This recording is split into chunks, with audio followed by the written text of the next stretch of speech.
The Butterfly Effect by Nikayla Sarai. Chapter 5. Recollection. A chill went through Roman. It couldn't be.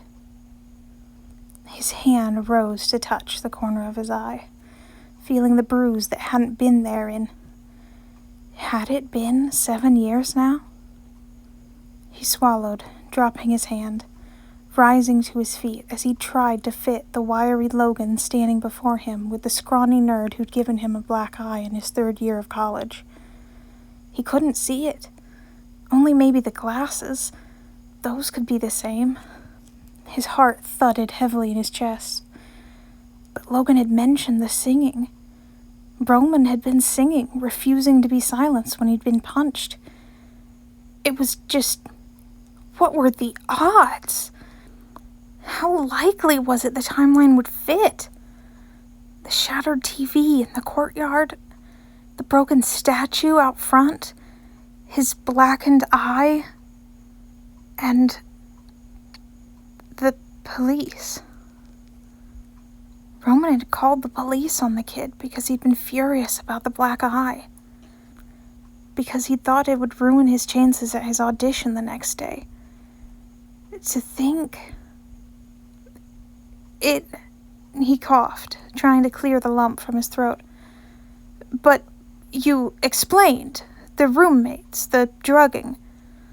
Logan's mouth twisted, a bitter laugh escaping him as he picked up the knife from the vanity. He snapped the blade shut, the weapon disappearing from sight with a twitch of his fingers. They didn't believe me. Who goes crazy and takes out a dozen men after taking NyQuil? He shook his head. I was sentenced to prison. Got out in 2 years. He exhaled. And have been in and out since. You can't... He leaned against the desk, head bowed. You can't just pick up your life like nothing happened.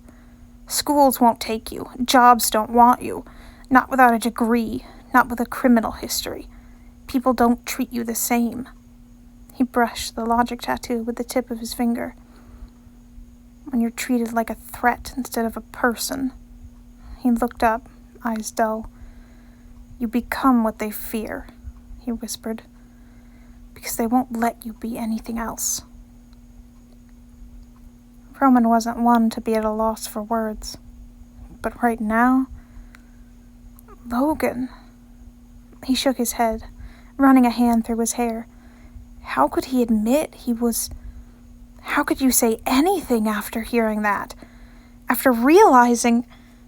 He swallowed hard, forcing himself to speak over the lump in his throat. I'm sorry, Logan raised an eyebrow, eyes glittering as he focused on Roman. For what? He asked, pushing away from the vanity. Being the only one to give me a chance? More than once, He licked his lips, lowering his head as he fiddled with the bandages on his hand. You were serious about London and me coming? Roman raised his head, shoving down the leaden feeling in his chest in favor of reassuring his coffee boy. He called a smile onto his face as he spread his arms out wide. Of course! I'm going to show you Baker Street and everything Sherlock while we're there. I have it all planned out, down to buying you a deerstalker to match your bee tattoo. And if he could, he'd do everything in his power to make it up to Logan, for calling the police, for not realizing... He'd have to tell Logan, but when? How? He would need to figure it out. Logan glanced at his wrist, his mouth twisting into a near smile. That's so idiotic. Roman blinked, crossing his arms. Oh, come on, Logan. He tilted his head, wiggling his eyebrows. You know you want the hat. Logan shook the hair out of his eyes. I do. Doesn't mean it's not He cut off as a triple rap sounded on the door. He stiffened, eyes growing wide. Police...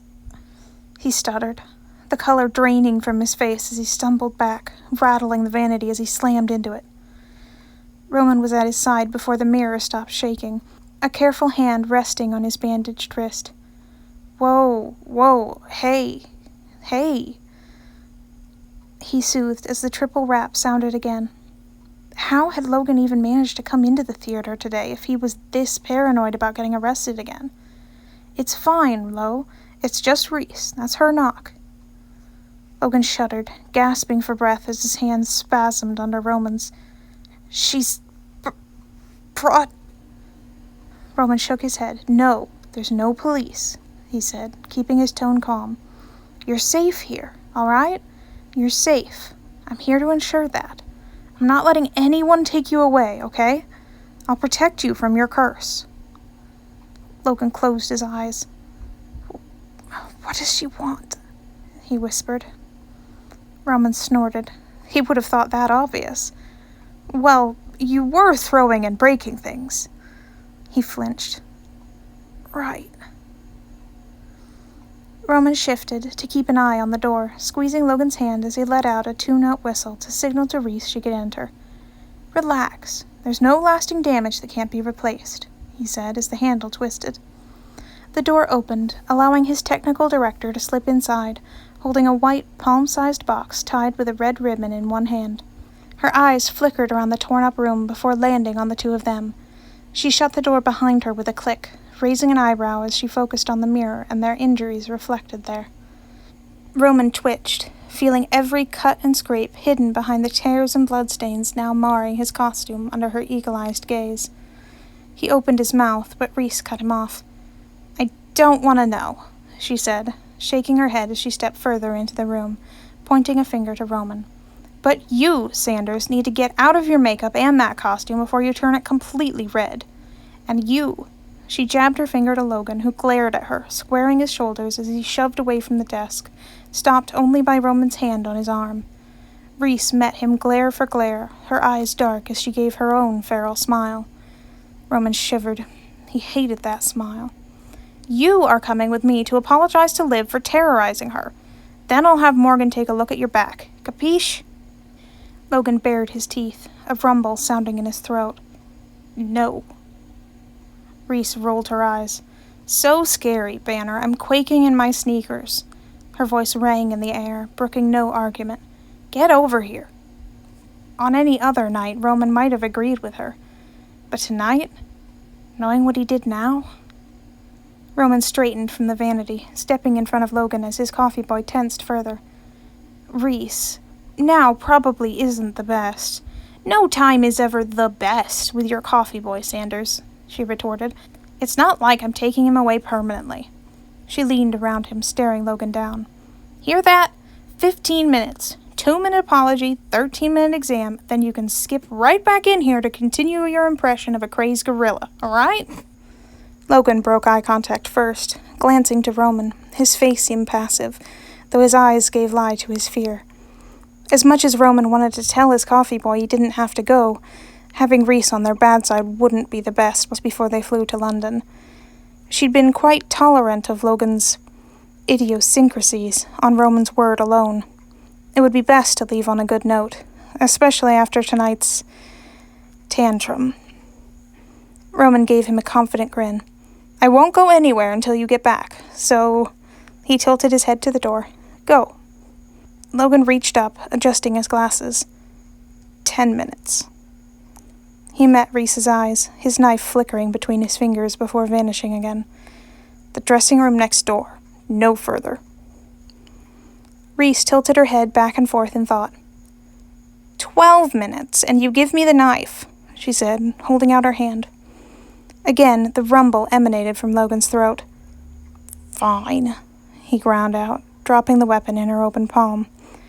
Reese gave a curt nod, slipping the weapon into her pocket. Good. She turned to Roman. 12 minutes. I expect no makeup and the costume on the rack before I bring your coffee boy back, she said, handing him the white box as Logan warily moved around Reese, pausing by the door, careful to keep himself facing her. 12 minutes? That was hardly enough time to remove his makeup. Roman scoffed, taking the box, weighing it thoughtfully. What's this? He asked, in lieu of complaining. A parting gift from your friend, she said, her tone softening a little as she turned for the door, pulling it open. She gestured for Logan to go first. He regrets he couldn't stay and chat longer, but the two have an early morning flight. Oh. The smile slipped from his face, a hollow pang reverberating in his chest. Patton. He'd completely forgotten. He'd meant to come back, meant to get his number, and now... Right, Roman said softly, staring down at the box. I hope you thanked him on my behalf. He'd have to find a way to contact Pat and thank him personally. Did he still have the same phone number? No, he'd probably changed it after all these years. I did. Gave him your number, even. She smirked as he jerked his head up. You're welcome, she said, slipping out into the hallway. Remember, 12 minutes, Sanders. She shut the door with a quiet click. Roman exhaled, setting the box down on top of his anxiety script. Right. He pushed the scattered papers of his Manhattan research to the side, unburying the products he needed to remove the phantom scarring from his face. He worked quickly, pulling the scar putty off, cleaning off the stage makeup, wincing as he exposed the minuscule cuts on his face from wrestling with Logan. Logan. Patton. Roman closed his eyes, slumping in his chair. What am I going to do? He mumbled. It was like a Christmas carol, two ghosts of his past popping in out of nowhere. He shook his head, opening his eyes to stare at the picture of a bridge and an obituary on top of his pile of research. Too bad you couldn't be the third, huh? He remarked. He would have liked to meet this Virgil N. Shush, if only to get into this guy's headspace so he could better portray his anxiety character. He probably would have fit the Ghost of Christmas Yet to Come quite well from what little he'd discovered about the guy whose script was going to make Roman a big film star. However, some things just weren't meant to be.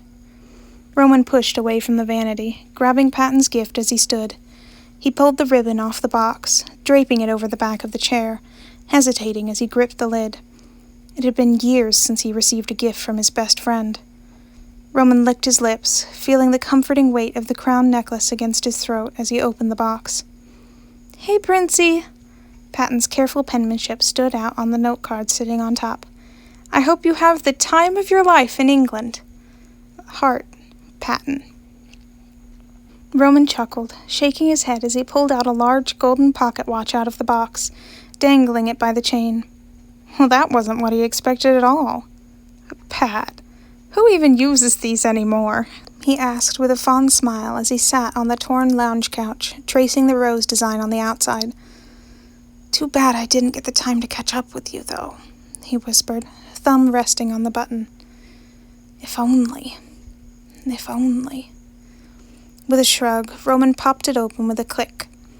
A loud gong rang in his ears, sending a firestorm of heat racing through Roman's body with enough force that he shot to his feet, a startled yell tearing from his throat as he frantically patted at his arms while rainbow light billowed from the watch in his hand, refracting around the room like a Las Vegas laser show. He tried to drop the watch, only to find his muscles unresponsive. Go away! He yelled, trying to duck away from the beams of colored light pelting him from every direction with enough force to stagger him. What the? He ducked his head, frantically slapping at his arms with his free hand as his skin began to glow in its own prism rainbow. What was this? He winced as an angelic chorus of chimes rang in his ears, yelping again as a sharp tug came from the center of his chest. His heart beat in a frantic staccato, fighting against the unseen force pulling him from the ground, sending him flying straight into the billowing rainbow spectrum of a storm that had overtaken his dressing room like a tsunami making landfall. Roman Sanders, a booming voice intoned as Roman fought against the current holding him captive, his dressing room vanishing as he was dragged deeper into the rainbow hailstorm. Your time has come.